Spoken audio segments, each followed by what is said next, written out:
سچ اس رات کو جو میں نے اس سے دو وعدے لیے میں نے اس سے کہا تھا کہ میں تیری خاطر بول نہیں سکتا ہوں، اگر بولوں تو مجھے اپنے حضور سے دلیل غالب عطا فرما۔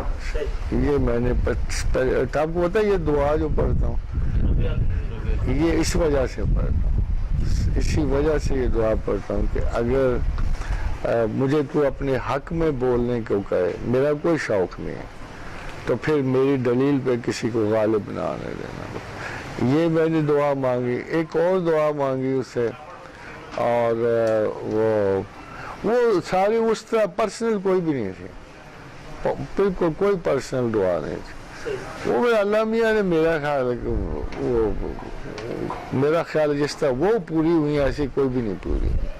سر آپ کو کیسے کس ٹائم پہ پتہ چلا کہ اللہ نے آپ کا ہاتھ تھام لیا ہے؟ کیسے؟ جدا تو کبھی بھی نہیں رہا ہوں اس سے، بچپن سے ہی نہیں رہا ہوں، وہ بڑے سیریس غور و فکر کی عادت پڑی ہوئی تھی، مگر وہ عام طور پہ ظاہر نہیں ہوتی۔ ہاں دوسری جو میں نے اس سے دعا مانگی وہ میں آپ کو بتا دیتا ہوں کہ میں نے کہا کہ مجھے شہادت سے ہر چیز عطا کرنا، میں اس میڈنس کو نہیں جانا چاہتا، میں کوئی مجذوبیت نہیں مانگ رہا، میں ہوش و حواس سے ہر چیز طلب کر رہا ہوں تجھ سے۔ تو آئی ڈونٹ وانٹ ٹو، یعنی کہ میری زندگی میں کوئی ایسا لمحہ نہ آئے کہ میں سمجھوں کہ میں ایسی بات کر رہا ہوں جو کنفرم نہ ہو سکے یا کسی دوسرے پر کوئی یہ تجربہ جو واضح نہ ہو سکے۔ تو یہ جو بیسیکلی جو فلسفہ ہے نا، یہ میری اٹ موسٹ کلیئرٹی ہے، یعنی اس کے تین ہی نقطے ہیں۔ ایک میں نے اعتدال مانگا تھا، ایک ٹاپ پرائیورٹی مانگی تھی، ایک ذکر و اذکار کا شوق مانگا تھا۔ یہ تینوں ابھی تک قائم ہیں۔ ذکر اذکار صاحب جو آپ کہہ رہے ہیں یہ کب ڈسکور کیا اور کیسے یہ جو یاد دیتے ہیں؟ ذکر اچانک نہیں ڈسکور ہوتا، جو تسبیحات جاتی نہیں نا، اور سب ہاں اس میں یہ تھا کہ چونکہ حضور کی حدیث میں نے پڑھا، بہت کچھ ہوا تھا اس سے پہلے، ایکیڈیمکس کافی کمپلیٹ ہے، تو اس میں نے حضور کی وہ حدیث مبارکہ دیکھی تھی کہ خدا سے اچھا گمان رکھو کیونکہ خدا تمہارا گمان تمہیں لوٹا دیتا ہے۔ تو میں نے اس پہ دوستی اور محبت کا گمان رکھا تھا شروع سے۔ تو میں نے جو پہلی تسبیح شروع کی تھی نا آیت الکرسی کے بعد، یا ولی اور یا والی، یا ولی کی خالی یا ولی، تو میں بے تحاشا اس میں یا ولی کی تسبیح پڑھتا ہوں، ولایت کہ میرا اس کے ایک امید اور اس توقع پر کہ میں اس کو اپنا دوست، مددگار اور مولا سمجھوں گا تو وہ بھی مجھے اپنا دوست سمجھے۔ اور آپ کو یاد ہے کہ پھر میں نے کبھی بیعت نہیں لی کسی سے، اس کی وجہ بھی یہی ہے کہ میں لوگوں کو دوستی کے رشتے سے دیکھ، اس رشتے سے نہیں دیکھ کسی کو، مطلب اس رشتے سے نہیں دیکھتا، ارادت کے رشتے سے نہیں دیکھتا۔ سو آئی پٹ آف دس تھنگ انٹائرلی۔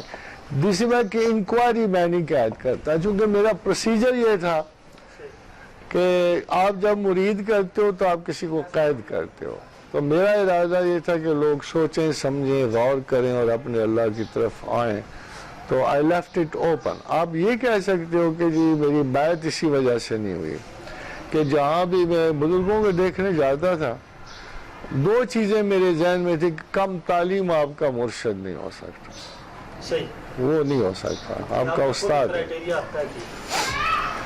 اور اعمال کی شدت جو ہے یہ قابل تسلیم نہیں ہے، معیار عقل ہے، غور و فکر ہے، سوچ ہے، اور جب تک آپ ادھر نہیں آپ یعنی جاتے، اگر اس کی کوئی اثر آپ کی زندگی میں نہیں ہے تو میں آپ کو ایک اچھا مسلمان مان سکتا ہوں مگر آگہی والا نہیں مان سکتا۔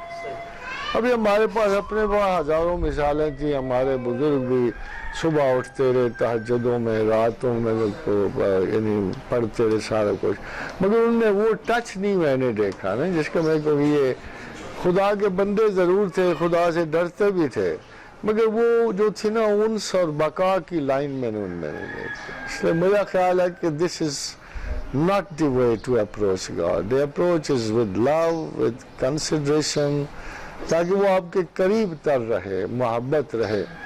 تیسری بات یہ کہ لوگ بڑا پوچھتے ہیں، لوگوں کی جو نارملی سب کانٹیننٹ میں جو خدا کی رسائی کے جتنے سمٹمز تھے غلط تھے، ایسا تھا نہیں. یعنی اللہ کا کہنا ایک تھا، اور الا ان اولیاء اللہ لا خوف علیہم ولا ہم یحزنون، کہ خدا سب سے پہلا پہچان یہ ہے کہ آپ کے خوف اور غم کو دور کرتا ہے. جب سے میں اس سے وابستہ ہوا ہوں، لوکل پرابلم دیکھے ہیں مگر میں نے خوف اور حزن نہیں دیکھا. ایک ادھر ریفلیکس کا فیئر وہ تو آ جاتا ہے، اگر اچانک گاڑی کا جھٹکا تو آپ بھی اچھل کے پرے جا پڑیں گے، یہ ریفلیکس کے فیئر ہیں مگر تصوراتی فیئرز نہیں رہے.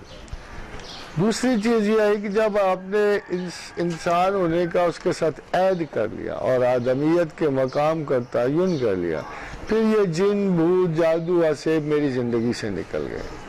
آپ دیکھتے ہو کہ میں جنوں کا قائل ہوں مگر یہ نہیں میں قائل کہ وہ آپ کو ڈیمیج کر کے نکل جائیں گے. اس کے لیے آپ کو اللہ کے بغیر ہو تو پھر اثر ہو جائے گا، اگر اللہ کے ساتھ ہو تو ان کا کوئی اثر نہیں آپ پر. بلکہ کبھی کبھی تو وہ کہتے ہیں نا، میں تو کوشش بھی نہیں کی کبھی ایسی، مگر دل کرتا ہے کہ کبھی کبھی جن بھوت سے قابو نہیں آ جائے. مجھے قابو کرنے کی ضرورت نہیں نہ رہتی. دیکھو جی، انسان سے بڑی طاقت کوئی ہے ہی نہیں ہے. یہ اگر قابو آ جائیں گے تو کیا کریں گے، نہیں آئیں گے تو کیا کریں گے.